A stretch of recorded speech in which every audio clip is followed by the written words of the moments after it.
Number 20, Mayor Pro Tem Vandermark, please introduce your item. So a couple months back, I did ask staff to put a PowerPoint together. We sat down several times to discuss some of our issues with our libraries. We had several meetings to discuss the process, the procedure, procurement, and ways that we can possibly improve that, with the whole goal being to make our libraries the safest place for our children. Now, I've been working with cleaning up our school libraries for many years, 7 years. And in spite of the fact that I brought forward books that were controversial, very sexually graphic, very sexually explicit books, there was always a lot of pushback. And then I came and I found these books in our public library. It's being called a book ban. So I looked up the word ban. And then I realized it was. And I wonder where all these people were coming out and saying, you're banning books. And then I found Mr. Kalmick's. By the way, I'm on your email list, so thank you. I received the email. So Mr. Kalmick sent out an email. Actually, he was the one manipulating his constituents and calling this a book ban. Wait, hold on. We're not going to put up with that, okay? Everybody got 3 minutes. You got our undivided attention for those 3 minutes. It's our turn to deliberate, whether you agree or disagree. Please, this nonsense of you shouting out is unacceptable. Thank you. What I was simply asking to be done is to move books that were sexually explicit from the children's section to the adult section. We've done this before. Ashley, is genderqueer banned from our library? No, it's not. Was that book in a different section prior? Yes, it was. But now it's in the adult section? Correct. But that's not a book ban? No, it's not. And we're asking to do the exact same thing with children's books, just sexually explicit books, move them from the children's section to the adult section. Would that be considered a book ban? If it's being moved from one section to another, no. Which is exactly what we're asking with this resolution. Which part is not clear? Hold on. So let's not go back and forth. Finish the presentation, and then we'll have questions. And Mayor Pro Tem, I'll let you close on this item. Okay. Because I think that so do your presentation. I'll try to. And then I'll go to other members, and then Mayor Pro Tem will close. I'll try to be quick, but there's just so much misinformation from residents. And actually, it's a shame that they were misinformed in order to get them angry to come out here. Some people said that rejecting a book is a ban. Ashley, do our librarians ever reject any books? They make collection development decisions based on data. And are some rejected? If the collection warrants not having certain books because our community is not reading them, then yes. Is that considered a book ban? That would not be considered a book ban. So if they're rejected, they're not considered a book ban. But if we decide as a community, as a group, it's considered a book ban. So what I'm saying is there's a double standard.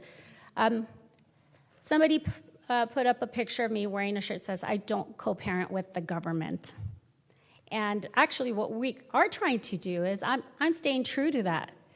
Almost every single book a child will touch is provided by the government, whether it's through our schools, funded by our government, or our libraries. Our librarians are funded by our government. Unless you go out to Barnes & Noble, Amazon, or anybody else, any other place to purchase a book, just about every single book you touch is controlled by the government.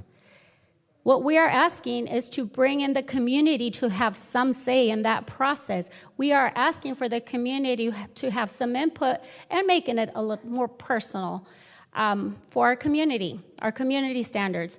We're asking for up to 21 members. Doesn't need to be 21. We said maybe we can appoint 2 each. One, if one can't show up, the other one might be able to show up. And each council member is to select their members. I don't see why that's a problem. We are engaging the community.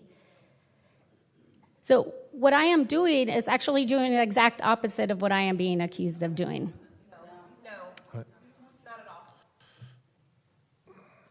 So, Again, this is not a back and forth. No, hold on. It's not a back and forth. Again, you had your chance. You had your 3 minutes. We give you undivided attention. We didn't interrupt you when you spoke. So again, whether you agree or disagree, because you're going to, look, Councilman Kalmick's next, and a lot of you will agree and some of you will disagree. But give all the members on this dais the same attention the members gave you. Thank you. we're empowering the parents so they can have more control over what their children read. We had several parents come here and say, I have a right to decide what my child reads. You know what? You're absolutely 100 correct, which is why we're coming up with another option, which is a parental control card. If there are parents who do not want their children to access books in the adult section, they should have a right to have a card that makes them feel safe, that their children will not be able to check that. If you're a parent and you want access to every single book in that library, then that is your right. Then you get your child the card with absolutely no restrictions. There is a card for everyone. As of right now, every child can check out any book in any section of the library. I used to work in a library. People go there just to read books sometimes. I used to go there, and parents, yes, they let their children run around in the children's section because children love looking at books. The moms would sit there and, do some homework. It was a safe place for children. And times have changed. The books that are in our libraries now were not in the libraries back then. They were not sexually explicit the way they are today. So along with the times, we should go ahead and update our policies to protect our children and to give parents more options. This policy will empower parents. Not a single book will be restricted from an adult. Not a single book will be removed. So this false narrative that books are being banned and powers taken away from parents is just 100% wrong. If there's one issue that we should all come together in is protecting our children. You saw the groups right here. This side was cheering for the same one thing, and that side was cheering for another. We should all be cheering together when it comes to protecting our children. We had the senator come out here and update us and tell us that bills were just passed to punish sex traffickers. And you didn't even cheer. There are tons of people being sex trafficked victims, and nobody cheered. That was a good thing. We should be cheering together. But that didn't happen. She was talking about a bill where they're providing Norcaine to protect our children from overdoses. Unfortunately, that is the world we live in today. Nobody cheered. That's a victory for all of us, not one side or the other. But that is how divided we are. At this point, it really doesn't matter what I propose. We will have one side saying, we don't agree with it just because you proposed it. And we will have the other side saying, maybe they don't agree because they propose it.